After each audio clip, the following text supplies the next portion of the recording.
Movie की शुरुआत होती है ईयर 2007 में इराक से, जब इराक के प्रेसिडेंट बुश अमेरिका और इराक के बीच चल रहे वॉर को खत्म करने की घोषणा करते हैं, जिस वजह से दोनों देश के बीच चल रही युद्ध अब खत्म हो जाती है। लेकिन उसके बावजूद भी अमेरिका अपने 2 स्नाइपर्स को इराक भेजती है, क्योंकि अमेरिकन कंपनी का इराक में पाइपलाइंस कंस्ट्रक्शन का काम चल रहा था। हालांकि वॉर खत्म हो गया था, लेकिन दुश्मन देश में अमेरिकन वर्कर सुरक्षित नहीं थे, क्योंकि कोई था जो अभी भी उन वर्कर्स को यहाँ मार रहा था। इसलिए सार्जेंट मैथ्यूज को उसके स्पॉटर सार्जेंट आइजक के साथ यहाँ भेजा गया था। इन लोगों का काम उन्हें मारना था, जो कंस्ट्रक्शन पर काम कर रहे लोगों को मार देते हैं। दोनों तेज धूप में पत्थरों के बीच छुपकर पाइपलाइन पर नजर रखे हुए थे कि कहीं यहाँ पर कोई दुश्मन तो नहीं है। दोनों छुपकर अपना काम कर रहे थे। धीरे धीरे समय बीतता है और इन दोनों को यहाँ छिपे हुए पूरे 20 घंटे से भी ज्यादा का समय हो जाता है। घंटों तक इंतजार करने के बाद मैथ्यूज का सब्र टूटने लगता है और वो आइजक से कहता है कि मुझे नहीं लगता कि यहाँ पर कोई इराकी सोल्जर है, क्योंकि इस जगह पर केवल कुछ मरे हुए वर्कर्स और कुछ मरे हुए अमेरिकन गार्ड्स हैं।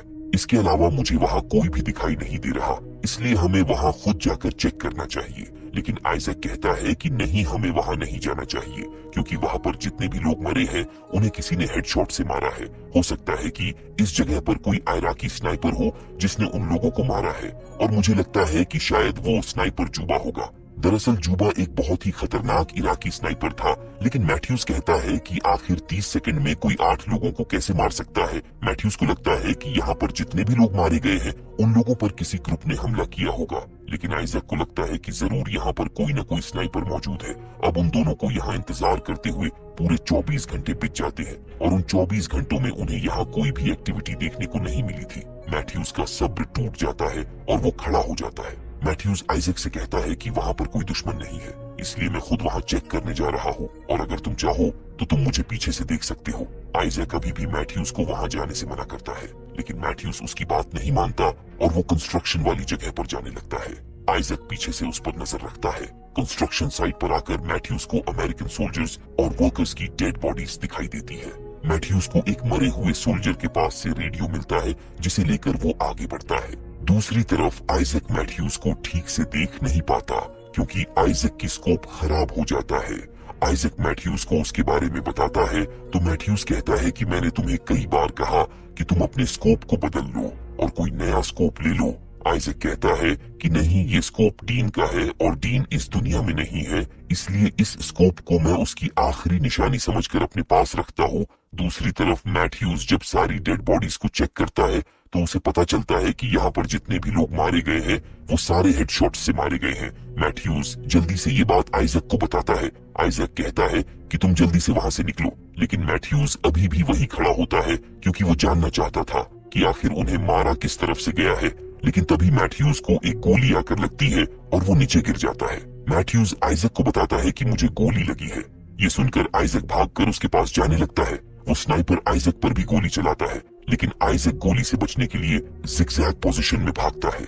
आइजक मैथ्यूज के पास पहुंच जाता है, लेकिन तभी एक गोली उसके पैर में लग जाती है, जिस वजह से वो घायल हो जाता है। आइजक उस स्नाइपर से बचने के लिए एक वॉल के पीछे आकर छुप जाता है ताकि वो इसे देख ना सके। उधर मैथ्यूज दर्द से तड़प रहा था। वो आइजक से बेस पर कांटेक्ट करके बैकअप और रेस्क्यू टीम को बुलाने के लिए कहता है। इधर आइजक के पैर में गोली लगी थी, इसलिए वो अपने घाव पर पट्टी बांधता है ताकि नीचे गिर रहे ब्लड को रोका जा सके। इसके बाद वो बैग से रेडियो निकालकर अपने बेस से कांटेक्ट करने की कोशिश करता है ताकि वो अपने लिए मदद बुला सके, लेकिन रेडियो में कोई भी फ्रीक्वेंसी नहीं होती, क्योंकि रेडियो का एंटीना टूट चुका था। उस स्नाइपर ने जानबूझकर एंटीना को टारगेट किया था ताकि वो अपने बेस से कांटेक्ट ना कर पाए। हम देखते हैं कि मैथ्यूज अभी जिंदा है और वो अपने राइफल तक पहुंचने की कोशिश कर रहा था, लेकिन आइजक उससे कहता है कि तुम हिलो मत, वरना वो स्नाइपर तुम्हें गोली मार देगा। आइजक वॉल में एक होल करके अपने स्कोप को वहां लगा देता है ताकि वो उस स्नाइपर को देख सके। इसके बाद वो अपने पैर में लगी गोली को बाहर निकालने लगता है। ऐसा करने से उसे काफी तेज दर्द होता है, लेकिन वो गोली बाहर निकल जाती है। अब दर्द की वजह से आइजक यहाँ बेहोश हो जाता है। कुछ समय बाद जब उसे होश आता है तब उसे रेडियो पर कुछ हलचल सुनाई देती है।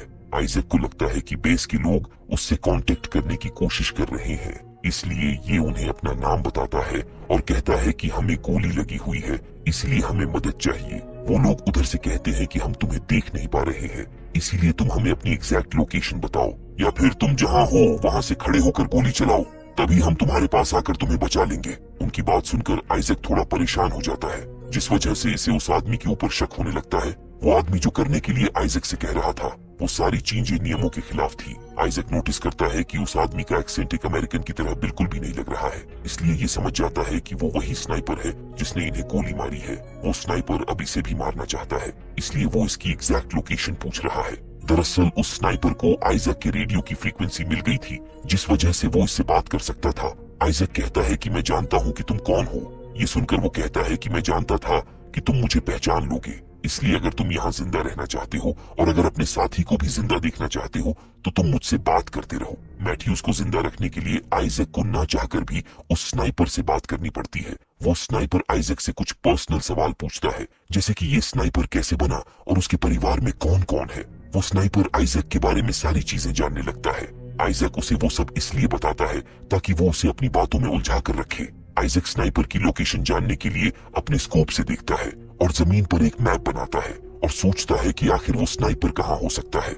आइजैक उस स्नाइपर से पूछता है कि तुम कौन हो, तो वो कहता है कि मैं यहाँ का एक सिविलियन हूँ और मैं सिर्फ अपने देश को बचाने की कोशिश कर रहा हूँ। आइजैक कहता है कि तुम ऐसा क्यों कर रहे हो, यहाँ का युद्ध तो अब खत्म हो चुका है। तुमने यहाँ जितने भी लोगों को मारा है वो सारे मासूम लोग थे, क्योंकि वो लोग सिर्फ पाइपलाइन में काम कर रहे थे और उस पाइपलाइन को बनने के बाद उससे इराकी गवर्नमेंट का ही फायदा होगा। लेकिन तुम यहाँ काम कर रहे लोगों को मारकर सारी चीजें खराब कर रहे हो और तुम खुद को एक इराकी कहते हो।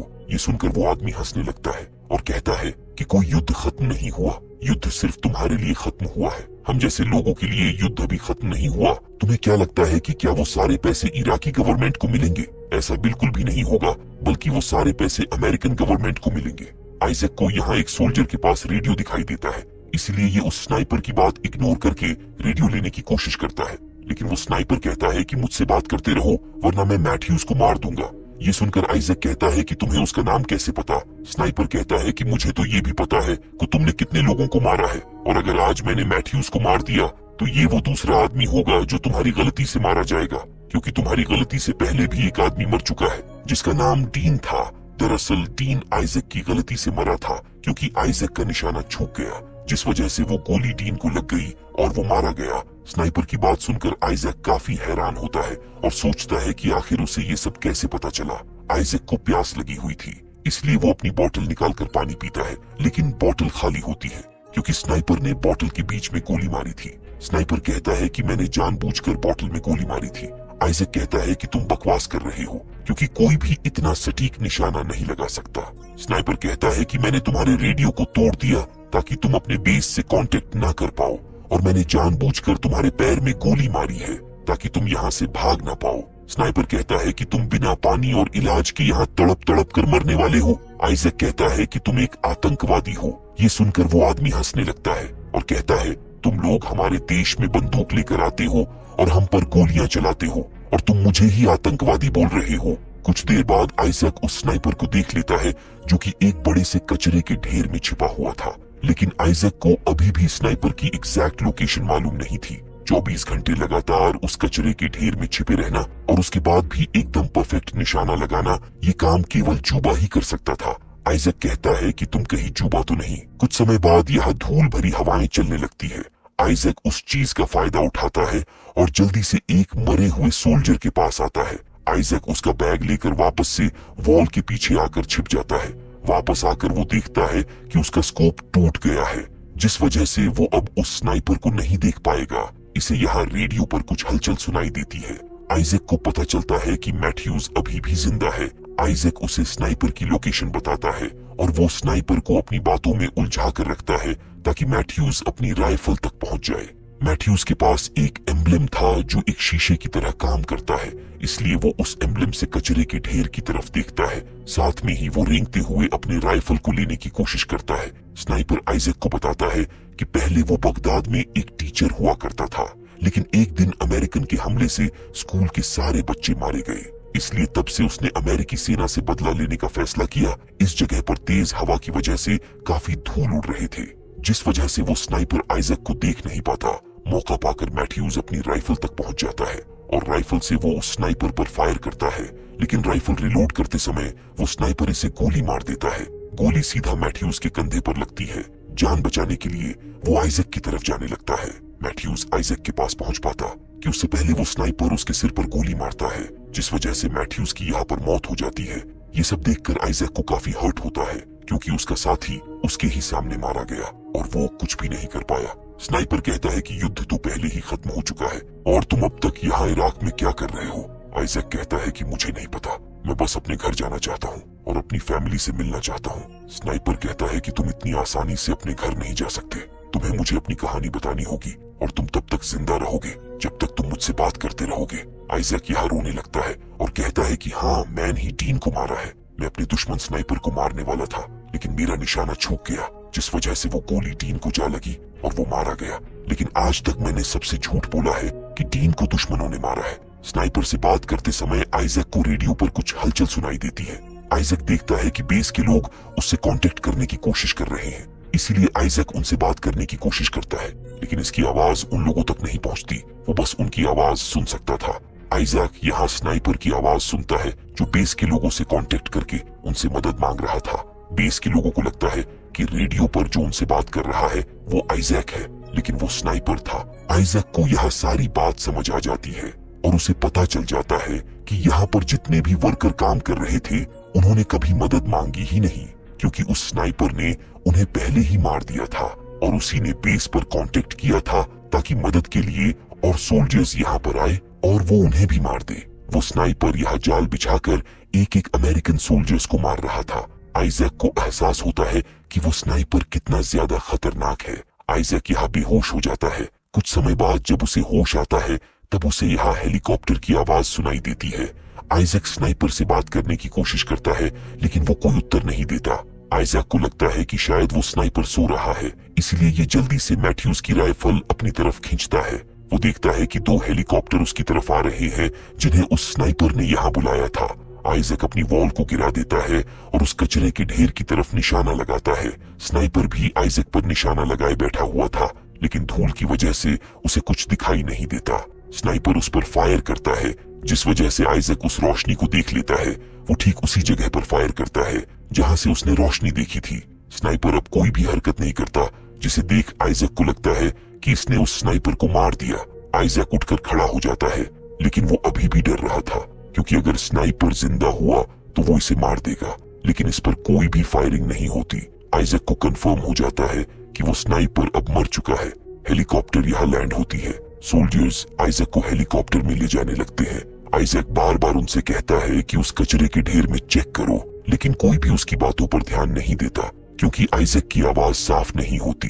वो लोग उसे लेकर यहाँ से जाने लगते हैं। जैसे ही हेलीकॉप्टर टेक ऑफ करता है, वैसे ही वो स्नाइपर इन पर गोलियां चलाने लगता है। स्नाइपर उन सभी को मार देता है, जिस वजह से उनका हेलीकॉप्टर नीचे गिरकर क्रैश हो जाता है। आइजैक मैथ्यूज के साथ साथ वो सारे सोल्जर्स भी यहाँ मारे जाते हैं और उसी के साथ ये फिल्म यहीं पर खत्म हो जाती है।